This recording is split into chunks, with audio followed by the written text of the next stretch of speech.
You've worn so many hats, Shashi. Diplomat, author, politician. What's the common thread? Well, No, actually, words words are important in all of them. In diplomacy, you can't afford to use a word wrong. And I'm proud to say that I don't think I ever had a moment in my career where I was accused of saying the wrong thing in my 29 years at the UN. But the moment I came into India, words were what tripped me up because everything I said could be misquoted, twisted, maliciously misrepresented. So I learned very quickly that you have to use words very differently in politics. And plus, ours is a multilingual polity. So you use something like cattle class casually because the person who asked you the question says, Mr. Minister, will you travel cattle class?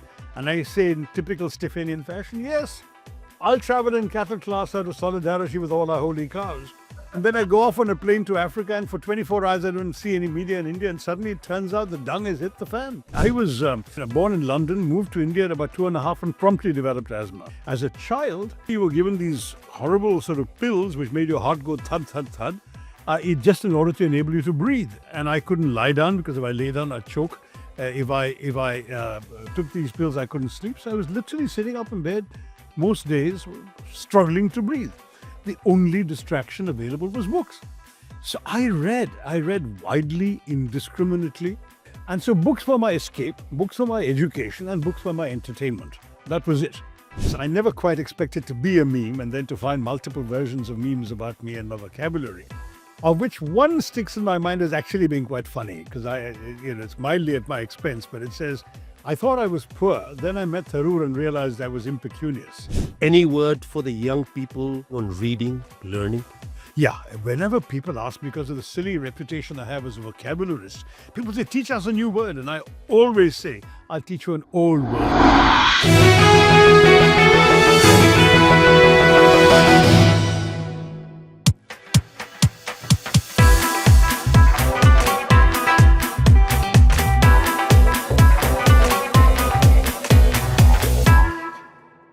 Welcome to another episode of Quizzitok, where we explore the magic of learning, the allure of curiosity, and the power of knowledge in today's fast-paced world. I'm your host, Siddhartha Basu, and today's guest is someone I've known since our college at St. Stephen's days. Yes, we're talking about someone who's been just 1 year my junior at college, but has always been a blue-eyed presence in so many ways as writer, diplomat, politician, quizzer, and a true logophile.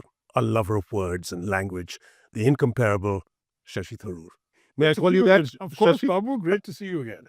Good to see you, and thanks for making time. You keep such a punishing schedule, my God, and all over the country in Kerala, in your constituency, as well as in Parliament and everywhere else. I'm playing hooky from Parliament to do this with you. I shouldn't be here. But Really grateful, and this is the first time we are out of the studio, and thanks for making place in your home for us to do this little chat. Good to be with you. Really good to have you here. Okay. Shashi, before we get into the more serious stuff, as it were, I can't resist playing a quick word game with you. Up for it? Okay.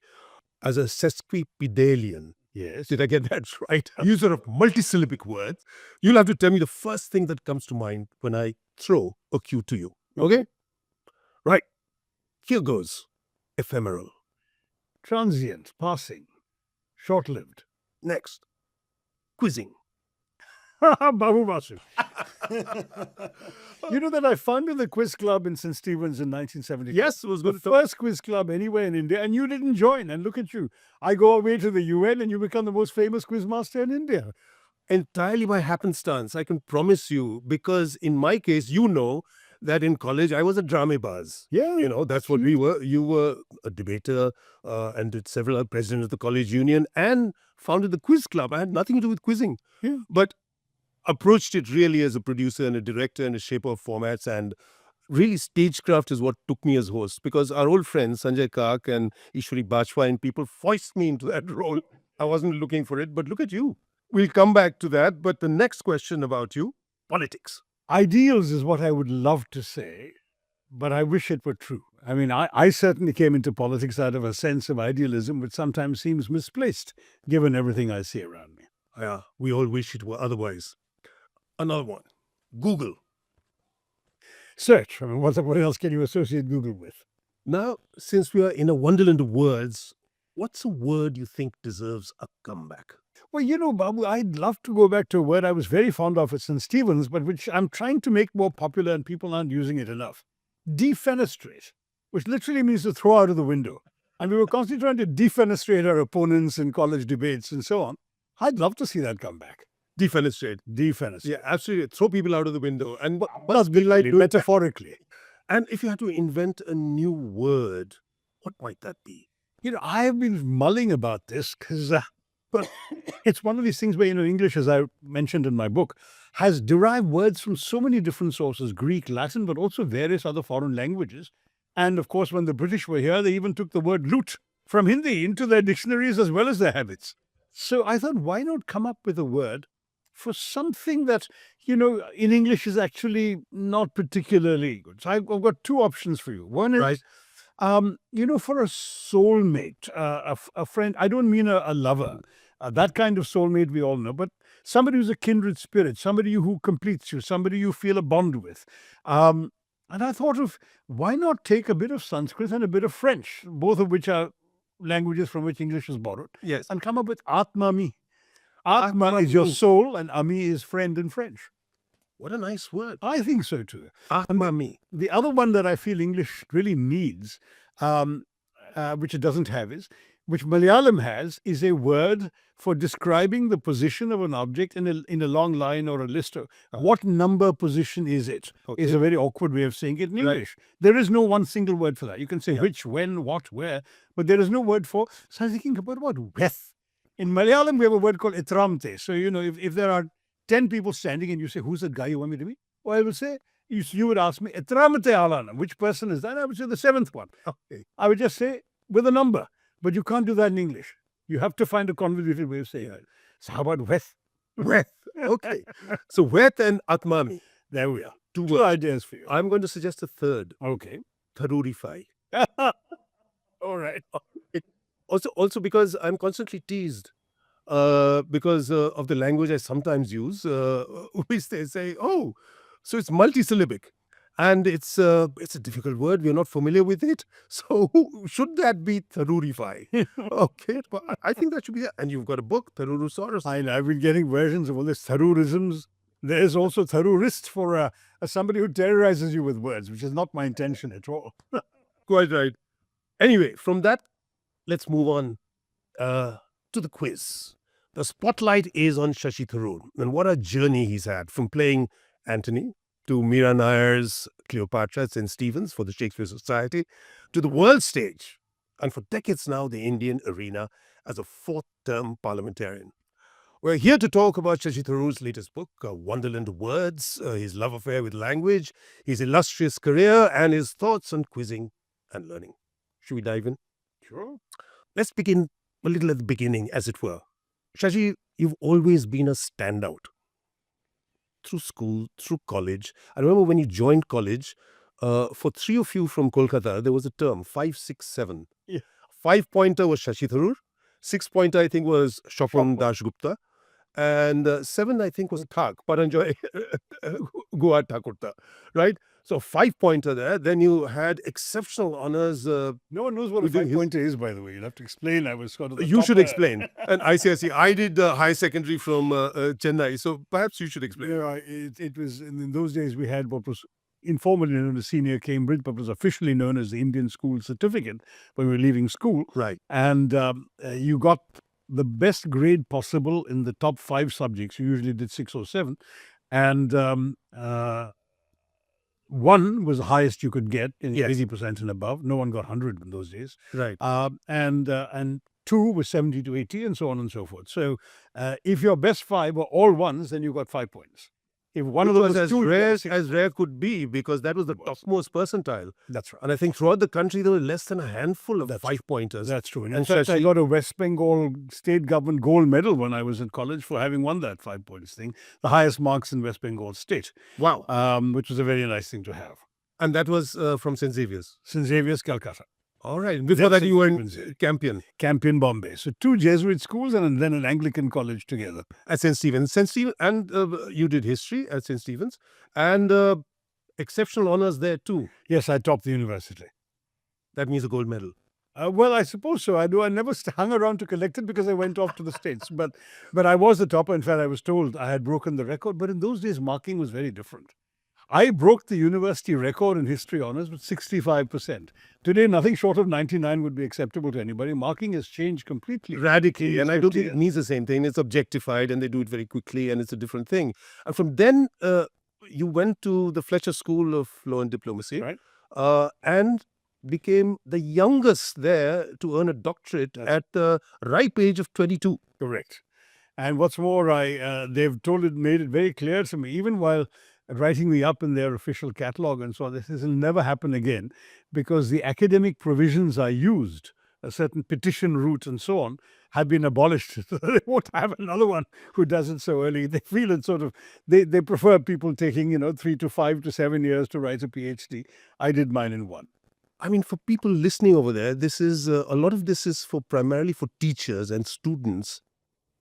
Any tips for your academic success? It was just in your genes. It was an aptitude. I don't know if I could even call it academic success. Frankly, at school and college, it was simply that I was good at taking exams, especially school. I had a good short-term memory and I knew how to write very fast. And those two were all you needed to ace exams. I kept coming first in everything in school. In college, of course, it was all essay-type answers. And that was, again, something I was reasonably good at. So that, again, worked.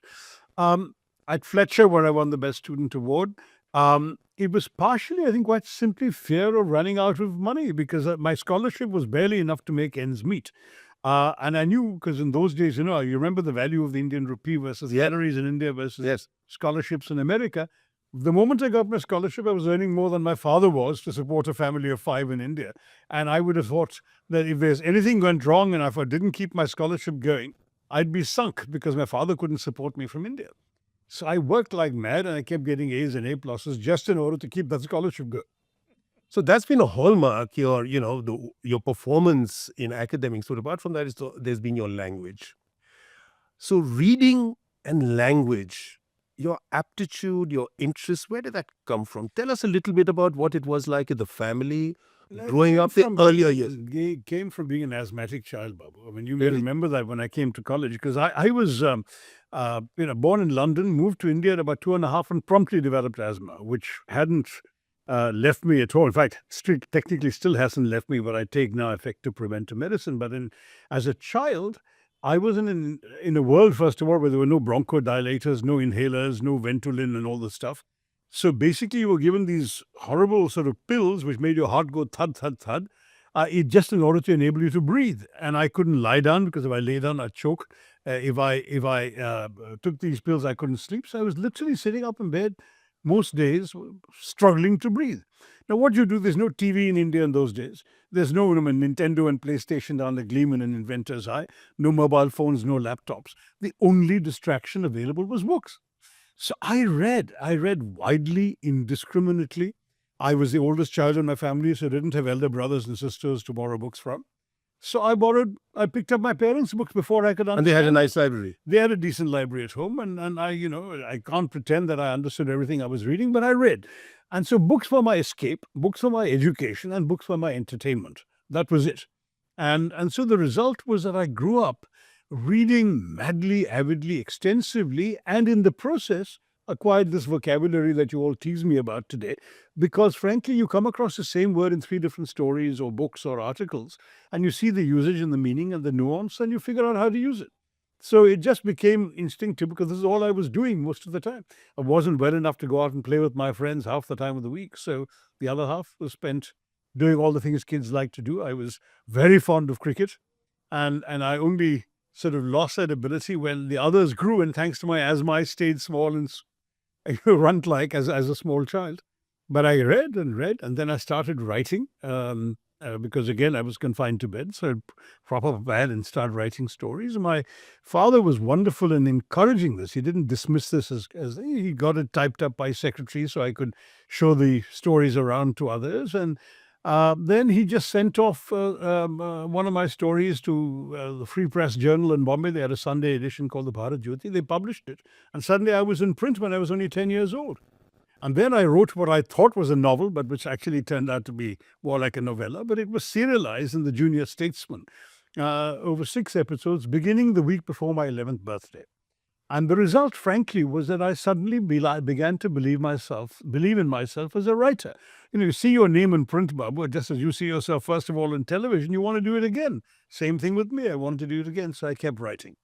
And then the relationship between words and me was one of both my taking in the words and my coming out with words. And that's how it went from there. That's remarkable. And your output has been prolific. You've written how many? 25, 30 more books? 26 And you write columns? I write columns. How do you manage the output apart from the crazy hectic schedule? Enough. That's my big problem. I just don't sleep enough. But I mean, to be honest, I'm not sure I recommend that to anybody. I would definitely agree that I'm probably taking on too much. But for the moment, I do feel a sense of responsibility to my political work and, of course, to the voters who put me there in Thiruvananthapuram. I enjoy writing. It's where I'm happiest myself. So if the only time I can write is when the last sort of constituent has disappeared by 11 o'clock at night or whatever, then I would sit down and try and do some writing, and or early morning. And then the other thing is I read basically on planes. There's no other time. And I'm on planes a lot. You still manage to read a certain number of books every month? Not as many as I would like, because, for example, on the trip that I'm about to undertake on the weekend, I will basically be reading newspaper clippings that I didn't have time to get through but wanted to read. Op-eds, and that sort of stuff, because I was traveling when they came out in India. So I would tear them out, shove them into a jhola, and then read them on a plane. But yes, I do read books when I can. And there's some writers I'm very fond of, Salman Rushdie, for example. And his latest novel, Victory City, is a terrific read. And so that sort of thing is what keeps me in tune with what's going on currently in the world of literature. Otherwise, I spend more time reading about books than I'm able to find time to read books, which is a shame. Yeah, there's that Japanese term, sundoku. Sundoku. My sundoku pile is so large, I have several. I mean, sequentially. Once the pile gets too large, it gets shoved away somewhere else, and then a new pile starts going up. Yeah. I'm a victim of the same thing. Sundoku, incidentally, is a Japanese term for when books that you mean to read pile up. Unread. And they lie around unread. Exactly. That's what it is. But your dad, you've described him in your book as a milver. You want to explain that? He just loved words. And milver is actually a word that never quite caught on. It exists, but it never became popular. It was invented by somebody, I think in the 1930s or so, for somebody who loves words and shares that love with someone else. And my father, in a sense, imparted his love of words to me. I mean, he really grew up in a Malayalam medium school in Kerala, went to England in his late teens, had to really relearn the language. Learning English as a second language in a government school in Kerala is not going to teach you English. No. So here in London, there he is teaching himself English and falling in love with the language. And I found notebooks of his scattered with lines of Byron and Shakespeare and Dickens and God knows what else. And there he is, I'm talking about somebody, literally this transition from a village in Kerala to the biggest metropolis of the English language. And the thing is, I think in many ways was a big loss that he never became a writer. He joined newspapers, but on the managerial side. He was with a Statesman. Statesman for 25 years. He was London manager of the Statesman. Then he was with the Statesman in Bombay, heading their Bombay office. Then he was the advertisement manager in Calcutta. And all of this time, what survives of his writing is the marvelous letters he wrote. Every word perfectly chosen and not difficult to come. Just the heart of the man came across. And the other thing was that he loved words for their own sake, partially because he'd acquired them the hard way. And so he brought us up, my sisters and I, also to enjoy words. And one of the games I still remember him getting us to play very young was making words out of bigger words. So he would give us a big word and say, you make as many words. I was a bit older, so I had to make minimum 4-letter words. My sisters were allowed to make 3-letter words and above. And we had to do that. It was a very good way of getting us to see how letters fit together and forming words. And fantastic exercise. Scrabble is his favorite thing. He played a lot of that. When Boggle was invented, he played that. And he came up with a wonderful game in the car with us, which in many ways is a forerunner of Wordle. You write about that in your book. Yeah, he would imagine a 5-letter word and ask us to guess it. But he wasn't as generous as Wordle with all these yellow and green and grey squares. And 6 shots at it. Exactly. No, he gave us 20 shots. Okay. We were just guessing. There was no notes. Out of the blue. Exactly. Yeah. All right. And that's where the book came out of, that love of language and the early days? Well, it was added to by the fact that, well, two things added to it. One is this Gulf newspaper, mainly run and read by Indians, the Khalij Times, asked me for a column on words, which I did for a couple of years, and so I had, in the course of writing that column, dug up a lot of interesting stuff. I didn't want to go to waste along with the week's Raddi, so there was material there I could recycle to some degree. And the other thing was that at a different time, I had done a book for Penguin called Tharurosaurus, which is a slightly joking thing, but also fairly thing about words. It was not, I don't even think it was 100 words, it was 75 words or whatever it was. But, one word a page and little description of it and what it meant and how it could be used. And usually funny cartoon of Shashi Tharoor as a dinosaur, Tharurosaurus, in various situations. It was a fun, but very successful book. So I thought, in a sense, it would be a sequel, the return of Tharurosaurus in the form of this one, but very different. This is not about one word each time. It's about whole issues to do with words, whether it's American English and British English, or what the British have taken from India, or the new words of the year thing in recent years from British dictionaries or American dictionaries, all sorts of stuff. And then, of course, a little essays on things that young people might find useful to know, antonyms, contronyms, backronyms, acronyms, all of these things. So I've got, and the joys of punctuation, the frustrations of it, howlers and misprints in newspaper headlines, that kind of stuff. So there's a lot of fun as well there. It's got a fantastic range, 101 essays. chapters, essays, as it were. Yeah, around the word in 101 days, 101 essays. Yeah, that's right. Do you keep up for the next generation? Your sons, you have twins, I know, and you have grandchildren as I have well. grandchildren too, but they're not old enough to be challenging me in vocabulary. One boy is 6 and the 2 girls are 3 each, 2 different sons of a girl each. So they're yet in the stage of managing to learn words. But I've been surrounded by young people, I'm proud to say. For example, the average age of my team in my Delhi office has been in the 20s throughout my 15 years as a parliamentarian. I keep it that way. I get lots of unsolicited requests from young people to work with me, and they usually do it for a year or two, often between graduating from college and going to a graduate school or to a job, and they enjoy the experience, and I enjoy being fertilized, as it were, by the young. So that's been something very important to me, and I've kept up with them. But I wouldn't say that they use, at least in my presence, a lot of the vocabulary I come across when I read about modern slang usage and so on. I mean, so I haven't heard any of my staff crediting me with riz, which is a totally unnecessary word since charisma is easy enough to say, or blaming me for any other, for FOMO or what are the other terms that have come up now that you.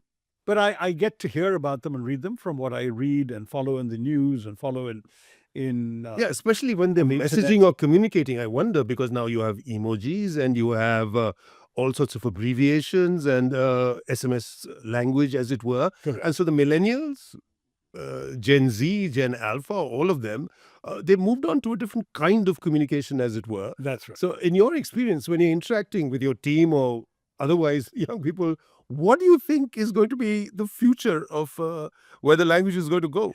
I think there'll always be various levels of language. But Yeah. I think, when you think about our own college days, we were using words that our parents' generation looked at askance, and people talking about being hip or cool or groovy or whatever.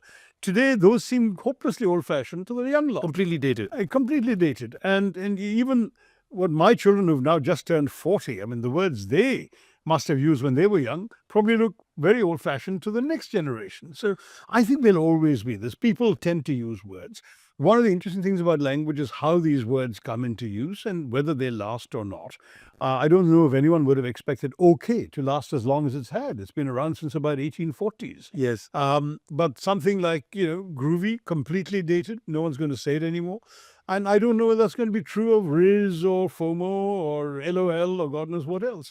But you're right about the sort of short form communication. That's become very, very necessary in the age of instant phones and WhatsApp, texting. Yes. Because then the shorter the better to get your message out and gone. And emojis, when emojis were first invented, I couldn't see the point and never used them. Now I realize why. It saves you a lot of bother when you're trying to get messages off your phone. The latest OED, Oxford English Dictionary, word of the year, You know what it is? Yeah, I mean, there have been so many words of the year from 5 or 6. Now it's brain rot. Brain rot. That comes from From Thursday. social media. In fact, that's happening. That's one of the things I want to briefly chat with you about.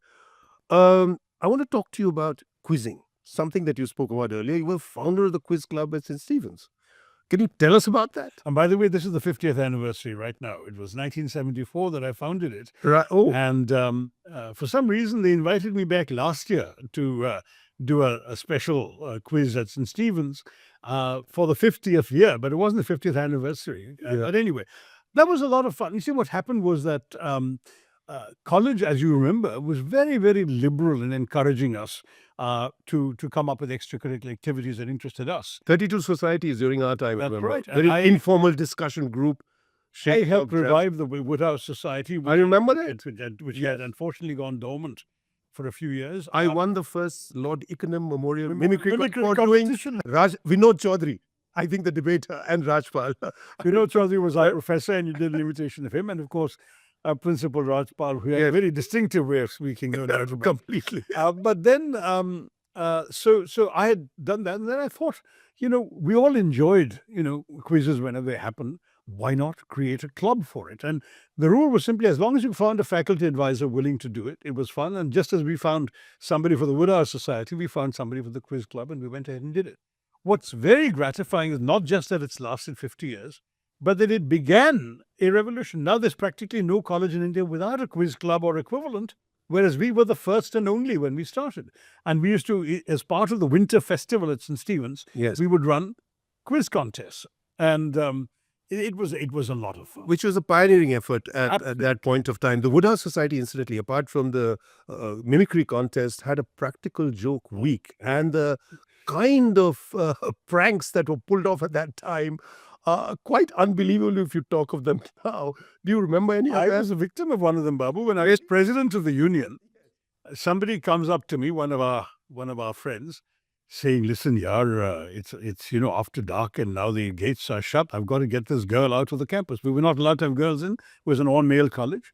And here suddenly this very dolled up, garishly made up woman in a skirt is produced. And I said, "What are you doing, man? You're going to get in trouble. If the college finds out, you'll be expelled." I said, "Yeah, but you're president. Yeah, you got to rescue me. You got to get this girl out." So I sort of went through various hoops and loops to get the gate open to sneak this girl out. Of course, when they reached the gate, the girl turned out a poor fresher who'd been dressed up.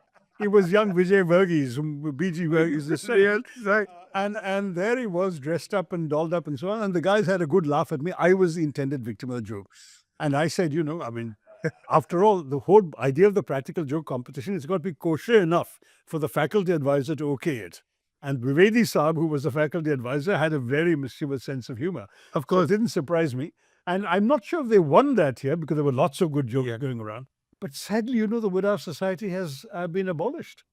Yeah. It's During co-education, some practical joke went awry. I wouldn't know. Yeah. I'm told that unfortunately it ended up with a female student's bra hanging from the cross of the college chapel. Not for the first time, I think.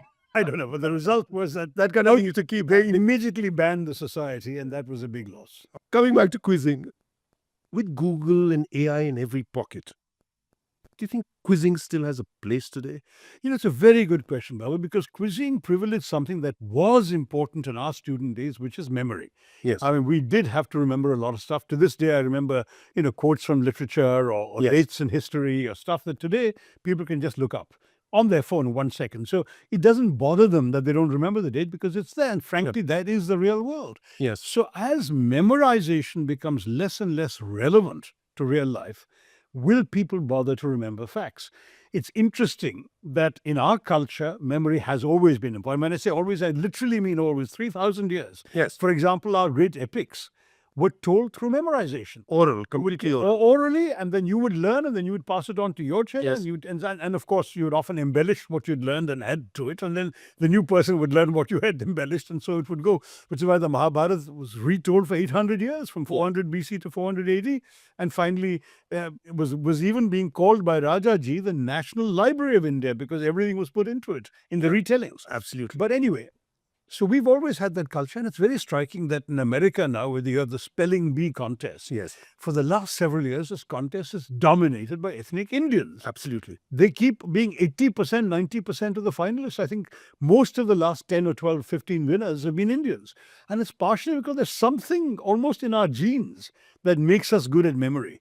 But isn't it a dying skill? I don't know. You tell me, because I wonder, you're the one who's actually doing quizzes professionally. Do you find there's still enough interest? Do you find the standard of our young people in memorizing things and being able to recall them at a moment's notice is what it used to be? When you began, It's not 35 years ago? Or 30? You don't see it so much on television, but on the ground, it is very widespread. And quizzing, in one sense, of course, is being tested and being able to recall things instantaneously, but also being able to make educated guesses, contextual information, knowing more about things. I think that relevance is more important now than ever. And that there. That, to a large extent, is happening, and I think it's very important, because when you're faced with an answer on Google and you're faced with an answer on AI and they ask you to fact check, how do you know it's correct if you don't have a foundation of a certain kind of knowledge to say, hey, this doesn't sound right, this should be checked, what is the kind of source I should check, where can I find out more about this? I think that's become more important now than ever, because with so much in our post-truth world, with so much alternate facts, with so many alternate facts, or with so much misinformation, with propaganda, how do you find your way through the miasma? Quite right. How do you- So I think in that sense, quizzing, of course, being put on the spot and being able to instantaneously give an answer, yes, if you can take help, it makes a difference. We did a quiz with Rajdeep called Newswiz, where we had one round which was open book. You could Google. And there were a number of occasions where people got it wrong. Even people advising, they would advise each other. This is what it is, because it throws up the most popular answer on top, which may not be the right one.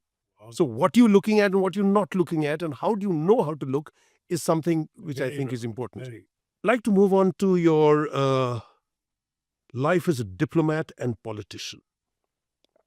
You spent a long innings as an international diplomat, Almost 29 years, 1 month shy of 29. which is one hell of a long innings. Yeah. Highlights? Oh, so many. Certainly handling the Vietnamese boat people crisis and the people rescued at sea when I was heading the Singapore office at a frighteningly young age. Learned a lot, dealt with a number of crises, including unexpected arrivals of refugees who were not Vietnamese. I mean, I had the first Polish refugees in the world after the Solidarity crackdown, sailors who landed up at the port. I had other groups that I was not even at liberty to talk about, but I was able to solve all those problems. And what that taught me was that with ingenuity and a certain amount of skill, you can deal with some of the most challenging and intractable difficulties the world confronts you with. And that was an amazing experience. And then not many years later, I was the person handling the entire civil war in the former Yugoslavia at UN headquarters in New York. So from refugees, that was... So after what 8 is it? years of refugees, I moved on to peacekeeping. Did 7 years of that, then moved on to the Secretary General's office and did 4 years of that, and then headed my own department and did 7 years of that, and that was it. So it all kind of became cumulatively an extraordinarily sort of interesting life in the United Nations. But those two would probably be the biggest highlights. And you could have a low light, if you like, in that my unsuccessful run for the job of Secretary General. It was a highlight when I was nominated by India, somewhat rather late in the day, to make mount an effective campaign. And I came a close second out of 7 candidates, all of them outranked me. I mean, there was a deputy prime minister, a couple of foreign ministers, a prince, and so on. And I still came second. There was even a sitting president of a state, the president of Latvia at the time. And I managed to come second to a former foreign minister, then currently serving foreign minister, Ban Ki-moon, by 2 votes. But one of that was a veto, and that makes a big difference. The net tells you about that. Yes. That was from... The UN. Yes, and Condoleezza Rice is quoted as being one of the people who said, we don't want a very strong Secretary General. That's right. Yeah, that's how it's reported. That is, well, it was her own ambassador, John Bolton, who in his other disloyal memoir reported this verbatim. So we can't get a better source because she's supposed to have said it to him. But still, a stellar career at the United Nations, which is a very pretty bureaucratic intergovernmental organization. Not And in you- the areas I worked. All right. I agree. It can be very bureaucratic, but I worked first of all in refugees, which was very much, we were uh, literally dealing with emergency crises, matters of life and death every day. Then peacekeeping, which is literally life and death and people being killed on our war. And then heading the Department of Public, first, then Kofi Annan's own office, where I was traveling with him and rubbing shoulders with the likes of Blair and Yeltsin and God knows who else amongst world leaders all the time. And that too is tremendously interesting and educative. And finally, heading my own department, which was the Department of Public Information. So we had to deal with the media, with the big stories of the day, the stories that weren't getting attention, the hot button issues and how to present them at the UN. Very exciting stuff. So I didn't have a bureaucratically boring moment in this kind of career, but I know I'm very lucky. And I know that the vast majority of my colleagues would probably not have had as stimulating and varied an experience as I was lucky to have. Good for you. You've worn so many hats, Shashi. Diplomat, author, politician. What's the common thread you think drives you through these various Well, roles actually, and words hats that you are important in all of them. Yes. In diplomacy, you can't afford to use a word wrong. And I'm proud to say that I don't think I ever had a moment in my career where I was accused of saying the wrong thing in my 29 years in the UN. But the moment I came into India, words were what tripped me up because everything I said could be misquoted, twisted, maliciously misrepresented. And you may remember in my first year in politics, one major controversy after another because of some word I'd said, which was being deliberately twisted out of shape. So I learned very quickly that you have to use words very differently in politics. And plus, ours is a multilingual polity. So you use something like cattle class casually because the person who asked you the question says, Mr. Minister, will you travel cattle class? And I say in typical Stephanian fashion, yes, I'll travel in cattle class out of solidarity with all our holy cows. And then I go off on a plane to Africa, and for 24 hours I don't see any media in India, and suddenly it turns out the dung has hit the fan. And I am apparently, a hissing and a byword for having said something which was an expression in use in America for 30 years. But in India, apparently people didn't know, except the guy who asked me, who was a BJP journalist.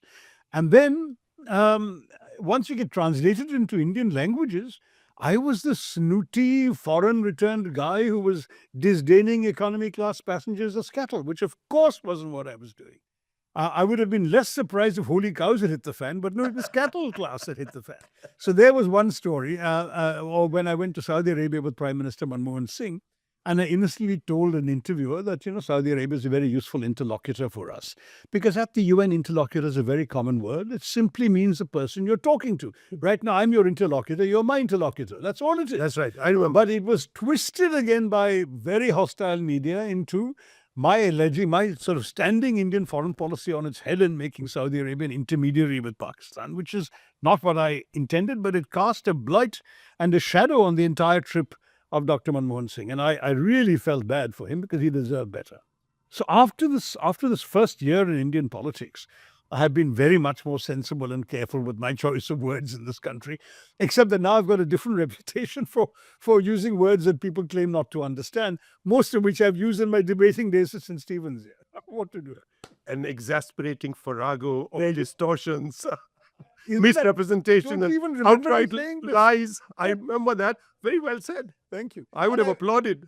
And I would have said, I said it, I'm sure, in many debates with St. Stephen's, because constantly one had to, disparage one's opponent. So accusing them of a farrago of misrepresentations or illogic or whatever was typical. But anyway, these are the prices one pays for being in public life in India and being in politics in India, where some people might not really dislike you or obliged to dislike you because you stand for a party or a set of beliefs that they're organized to oppose. That brings me to pretty much the last chapter, which is politics in India. This is not a political program, but 4-term Lok Sabha member, which is one hell of an innings and very demanding. Very demanding. And it was And especially in Kerala, because our voters have very high expectations. They rightly believe they own their representatives and they have the right to make demands on them. And it's very, very intense 7 days a week job. And there's not just English that you use. How familiar are you with Malayalam? If I couldn't speak Malayalam, I wouldn't be here after winning 4 elections. I make a dozen speeches a day in Malayalam, give bites and interviews all the time. It's got better over time because I had just picked up a very colloquial Malayalam. As you know, I didn't grow up in Kerala. I grew up in Bombay, Calcutta, and Delhi. Yeah. And so when I first got there, this was the track that the people holding my seat were the commies. The commies had won the seat the two previous elections, and I was trying to take the seat from them. So they just disparaged me, saying, how can this guy who doesn't even speak our language properly, how can he possibly advocate our interests in parliament and so on? I was able to speak enough Malayalam to people, and I would end by saying, as you can see, I have enough Malayalam to understand your hopes and your needs. But far more important, I have the English and Hindi to express them in Delhi to the government and to parliament and get you the results you want. And that was such a, effective argument that it completely knocked their criticism out of the water. And I ended up winning with a record majority. Fantastic.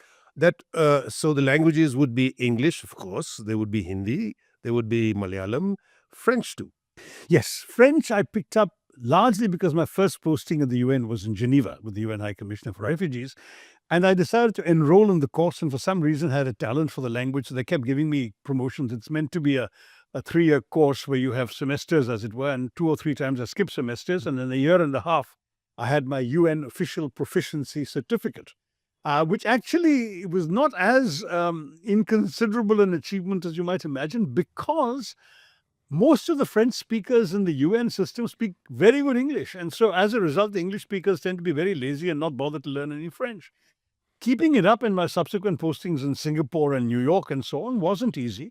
And after returning to India, the only person I can speak French with pretty much is the French ambassador. But I do make it a point to try and do that because it's a lovely language and I hate the idea of losing it. Very poetic. It is very poetic, and I was invited by the French. They had an annual gathering of all their consuls and Alliance Française people and so on in Delhi, and they do it every year. But 1 year, 2 years ago, I happened to be free, and they asked me to address them, which I did in French, and that made me feel that good. I haven't lost it yet. All the years you've spent in Indian politics, would you like to sum up your experience of it and where you see it going? Look, at one level, it's been exciting because India is going through major changes, some for the good, some for the not so good. And I think that being an eyewitness and with a ringside seat, as it were, to the processes of change is always immensely rewarding. I really made the biggest contribution in terms of concrete development initiatives for my constituency during my first term, some of which need follow-up during my second term. But thereafter, working for a party which is neither in power in the state nor in the center has been a disadvantage. I won't disagree, because it means that one's ability to deliver results for one's voters is considerably stretched, considerably constrained. I mean, I've been able to establish a fairly good rapport with some individual ministers and get their attention for certain schemes in my constituency, but I can't always swear that happens. Then the other thing that has been dismaying for me, and you and I were in college at a time when we didn't even need to debate secularism. Everyone valued India's pluralism. We had people from every faith, every language group, every state in the country as classmates and friends. And we never drew any distinctions. I remember when I ran for president, discovering that in the 10 preceding presidents, 5 had been from the so-called minority community. It was literally every alternate year. Yes. And because I was running to succeed a Hindu president who had a Muslim-sounding name, so it was even funny as Parvez Diwan. Yes. But because I was running to succeed a Hindu president, the luck of the draw was supposed to be against me because every alternative year had to be a minority.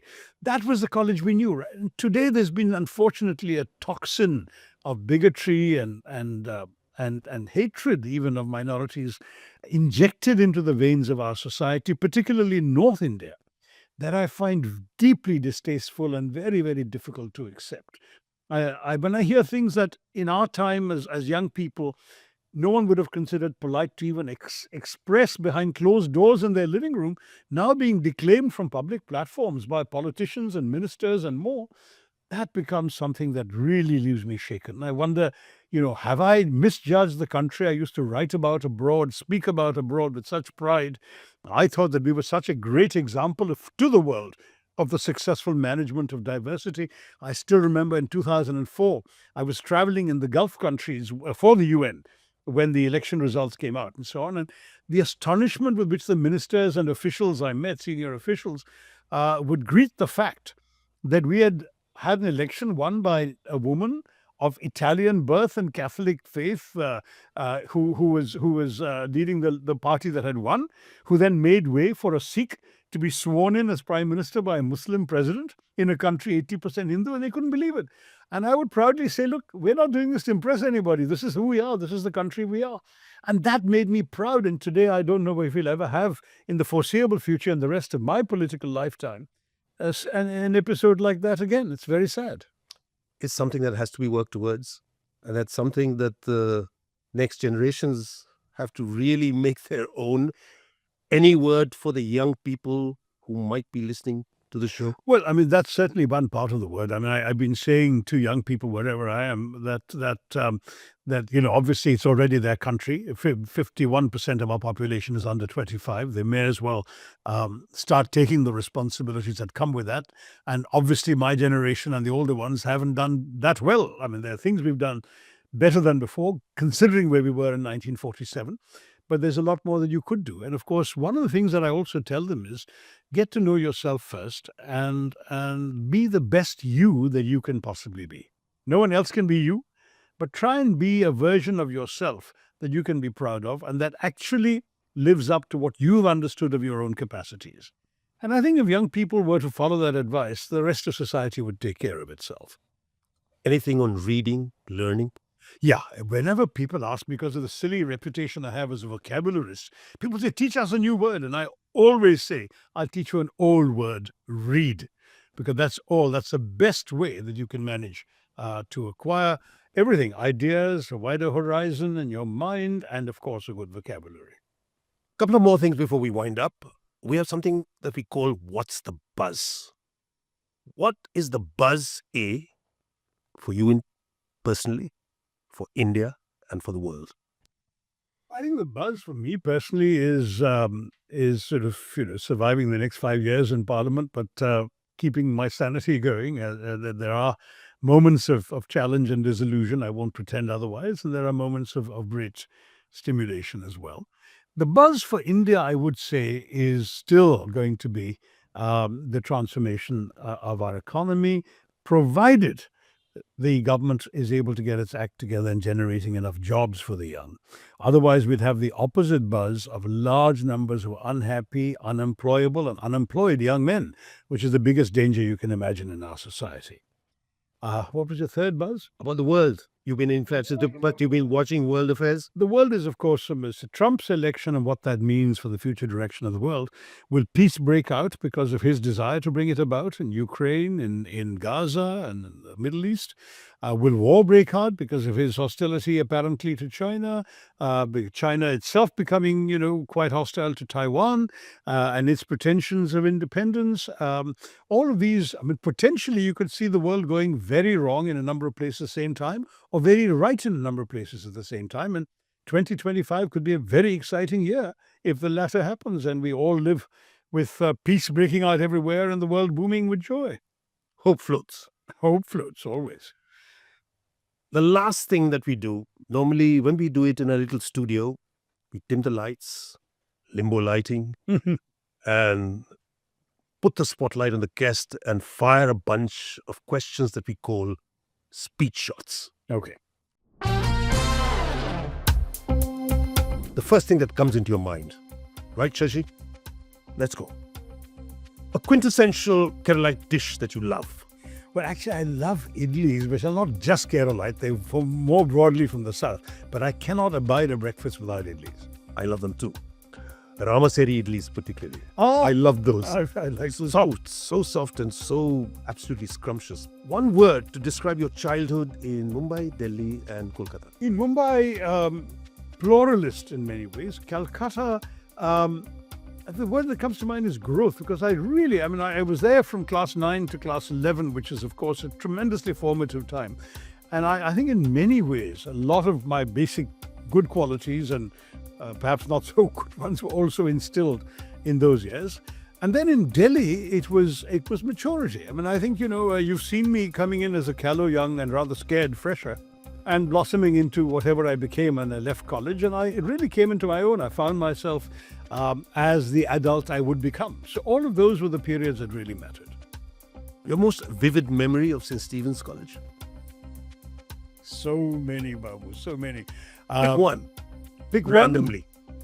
Pick one, my gosh. I guess the presidential election was a lot of fun because, you really had some amazing characters. And of course, we